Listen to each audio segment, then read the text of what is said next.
शिवाय. नमस्कार. रविवार विशेषमध्ये श्रवण करत आहात मल्हारी स्तुती. त्रिनेत्र कामदमनो मणिमल्लदयाद्रत् मल्लदुर्मतिनाशाङ्ग्रीर्मल्लासुरकृतस्तुतिः. त्रिपुरारिर्गणाध्यक्षो विनीतो मुनिवर्णितः. उद्वेगा हरिर्भीमो देवराजो बुधोपरः. सुशीला सत्त्वसम्पन्ना सुधीरोऽधिकभूतिमान्. अन्धकारिर्महादेवा साधुपालो यशस्करः.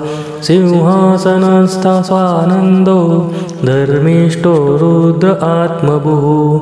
योगेश्वरो विश्वभर्ता नियन्ता सच्चरित्रकृत्. अनन्तकोशसद्वेषा सुदेशा सर्वतो जयी.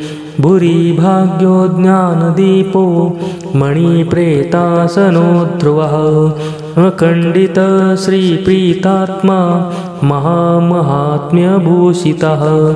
निरन्तरसुखी जेता स्वर्गदा स्वर्गभूषणः. अक्षया सुग्रहकामा सर्वविद्याविशारदः. भक्त्यष्टकप्रियोज्जायानन्तोऽनन्तसौख्यदः.